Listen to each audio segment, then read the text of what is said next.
आज कैथल पहुंचने का उद्देश्य है आप सभी पत्रकार छायाकार साथियों से मिलने का और आप लोगों से भी मैं फीडबैक लेने का मेरे मन में इच्छा थी कि आप लोगों से भी मैं फीडबैक लूं।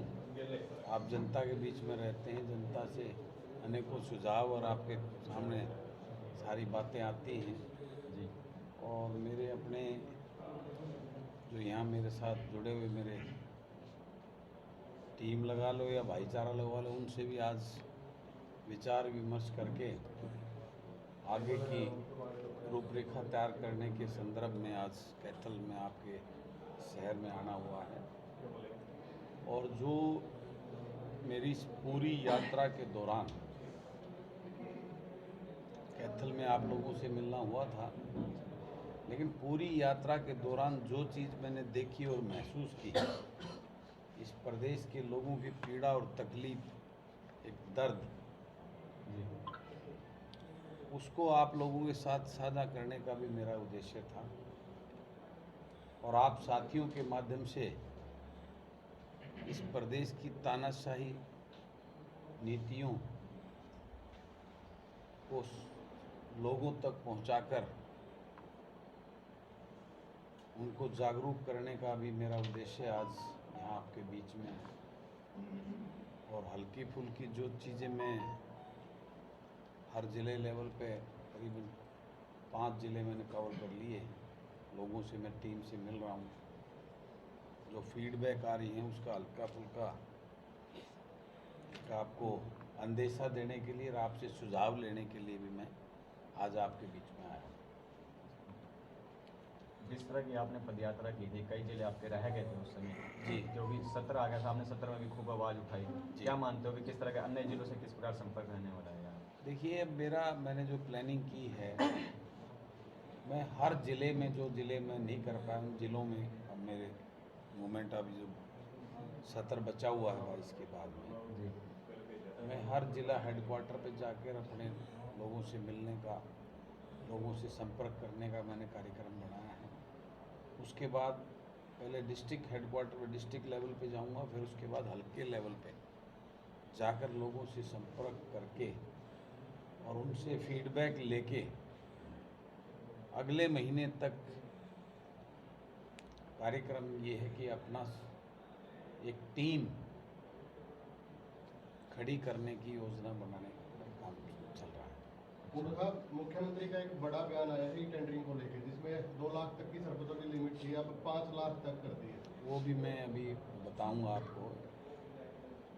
जिस प्रकार से आज पूरे प्रदेश में अभी जैसे भाई ने जिक्र किया सरपंचों वाली बात, ये सरकार समाधान निकालने पे कोई भी विश्वास नहीं करती। ये हर चीज़ को लिंगर ऑन करके घुमा के उसकी जलेबी बनाने में विश्वास रखती है और उसको उड़जा के छोड़ देती है।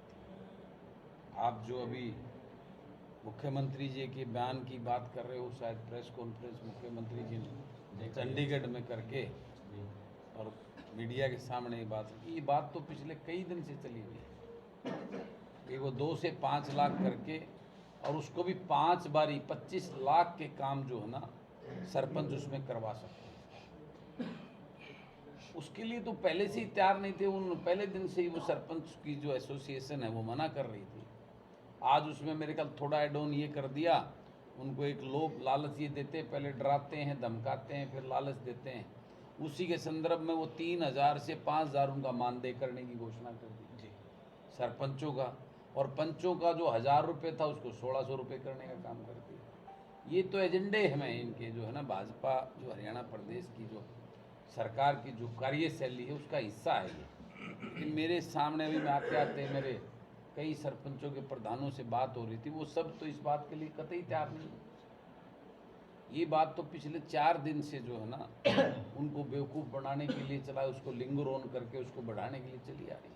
जनसेवक मंच जो आपने बनाया है, राजनीतिक बैनर जी किया है, उसका क्या भविष्य है और उसके संगठनात्मक विस्तार को लेकर अब तक क्या किया है आपने? देखिए, मेरा जो पॉलिटिकल एजेंडे पे मैं काम कर रहा हूँ, मैं जनसेवक मंच के भविष्य के लिए काम नहीं कर रहा। मेरा एजेंडा, मेरा उद्देश्य इस प्रदेश के भविष्य के लिए, इस प्रदेश के युवा के भविष्य के लिए आज जिस प्रकार के हालात इस प्रदेश की नीतियों ने युवाओं के साथ कर दिया वो बहुत ही गंभीर है। एक मैं अभी जींद में था, वहाँ पे मुझे करीबन 50 के करीब भाई बहन आके मिले जो एजुकेशन वॉलंटियर के नाम से लगाकर वो शिक्षा समाज सेवक क्या उनका ऐसा कुछ इन्होंने नाम दे रखा है। मैं हैरान हो गया, उनको HSC के थ्रू लगाकर और उनकी क्वालिफिकेशन क्राइटेरिया वही एक टीचर वाली क्वालिफिकेशन का MA BEd MEd जो है ना वो सारे उनको लगाकर उसका प्रॉपर टेस्ट लेकर उसका वो उसके वेरिफिकेशन डॉक्यूमेंट की करके इंटरव्यू लेकर उनको लगाया 9 महीने के लिए और 9,000 रुपये वेतन के साथ। इससे बड़ी कोई शर्म की कोई शोषण हो सकता है किसी युवा? आज अभी मुझे जींद के अंदर वो मिले थे, मुझे मिलने के भाई साहब ये 9 महीने की अब हमारे को हटा दिया जाएगा, मात्र 9,000 रुपये महीना और पूरी उस क्वालिफिकेशन वाले। इससे आप अंदाजा लगा लो आज युवा कितना भयंकर, उसका कितना बड़ा शोषण किया जा रहा है। ये तो कौशल रोजगार निगम में भी कम से कम 13, 14, 15,000 रुपये, मनरेगा का भी जो है ना वो 350 से ज़्यादा का पर डे का है। वो तो एक मजदूर से भी कम जो है ना उनको, जिन्होंने 18,000 बच्चों को जो सरकारी स्कूलों में उन्होंने बताया था, विवरण दिया था, हमने इतने बच्चों को एडिशनल एडमिशन करा दिया अपनी मेहनत के द्वारा। सरकार आज युवा को इतना भयंकर उसकी नौकरियां खत्म कर दी, उसको मानसिक रूप से तोड़ा जा रहा है। एक 9,000 रुपये के अंदर 9 महीने की नौकरी HSC के थ्रू लगाना, इससे बड़ा खिलवाड़ युवा के साथ नहीं हो सकता।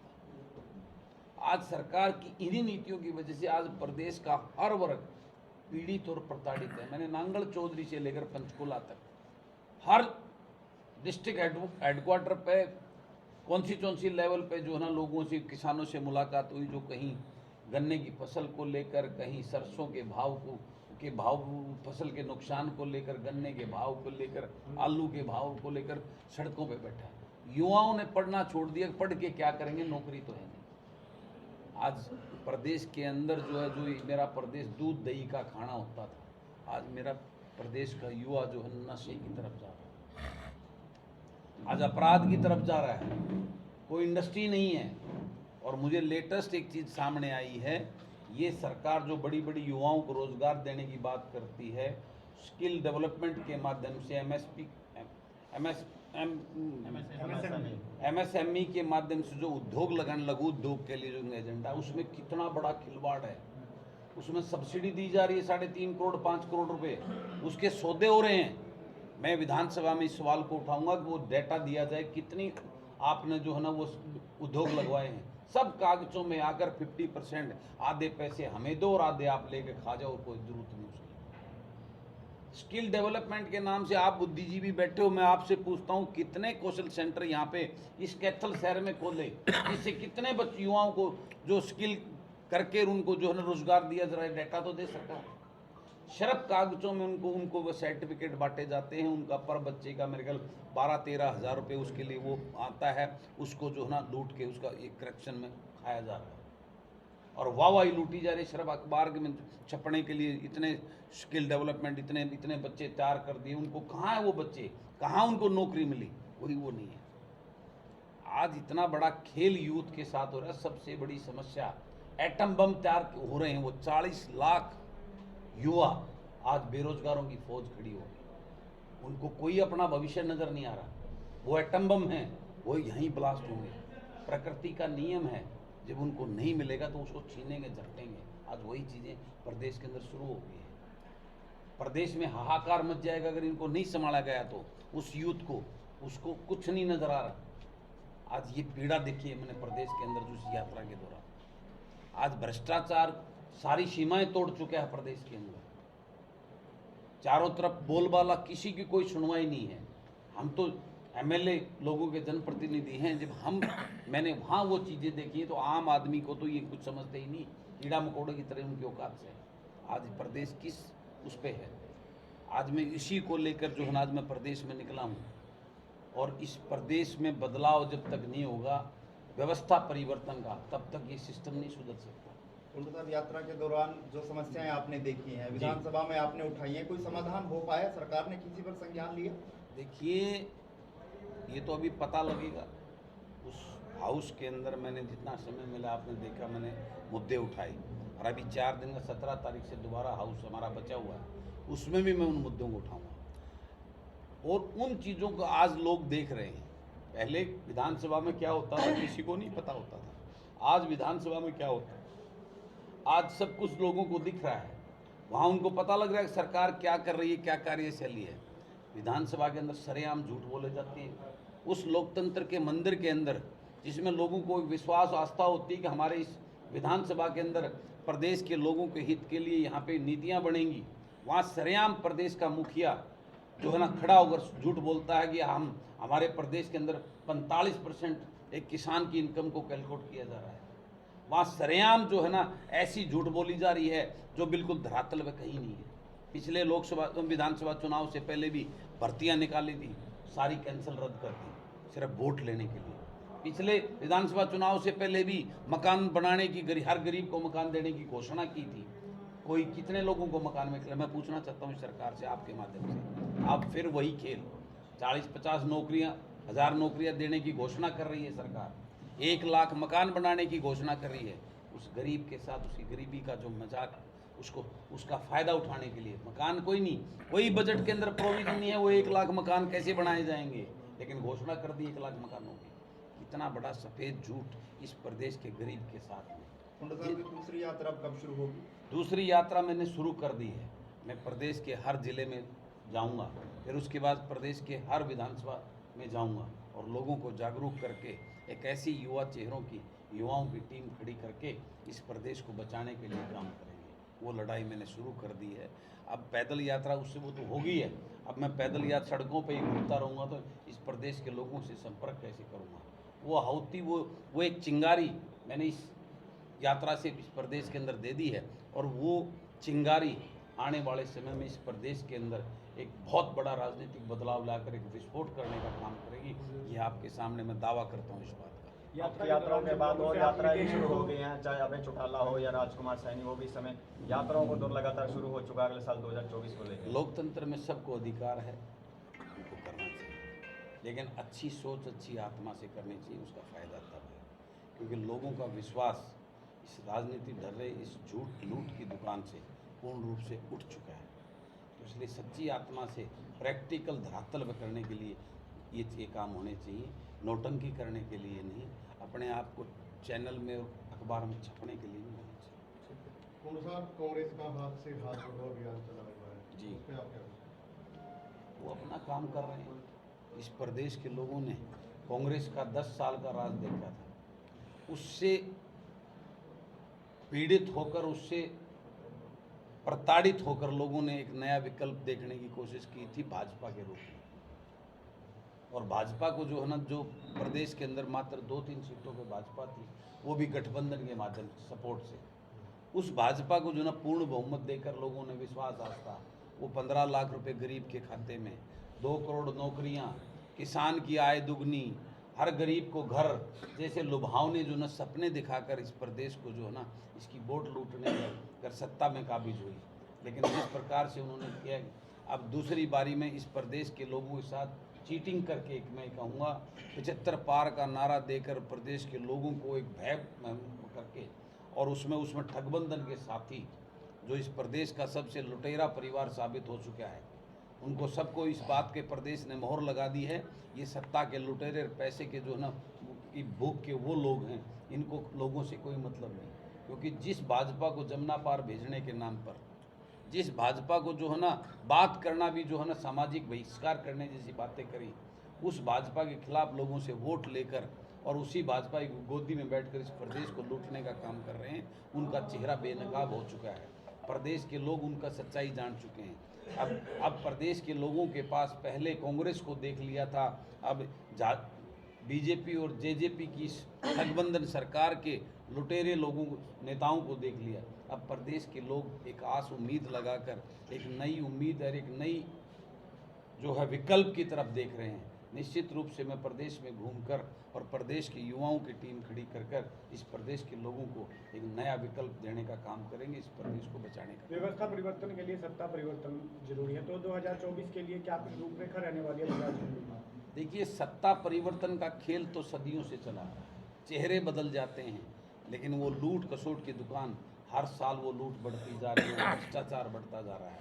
अब की बार वो गुलाम नहीं जो अपने नेताओं के यसमैन हो, जो अपने जो वोट देकर उनको चुनकर विधानसभा में भेजते हैं, उस प्रदेश अपने क्षेत्र के लोगों के लिए वो गूंगे बहरे बनकर वहाँ बैठे रहते हैं। ऐसे लोग नहीं। इस प्रदेश के अंदर व्यवस्था परिवर्तन के लिए पढ़े लिखे एजुकेटेड युवा चेहरे जो उस तकलीफ और दर्द को जानते हों, जो एक गरीब किसान मजदूर कमेरा वर्ग का है, ऐसे युवा चेहरों को, पढ़े लिखों को, ऊर्जावानों को विधानसभा में लाकर युवा की भागीदारी इस प्रदेश की राजनीति में करके ही व्यवस्था परिवर्तन का काम होगा।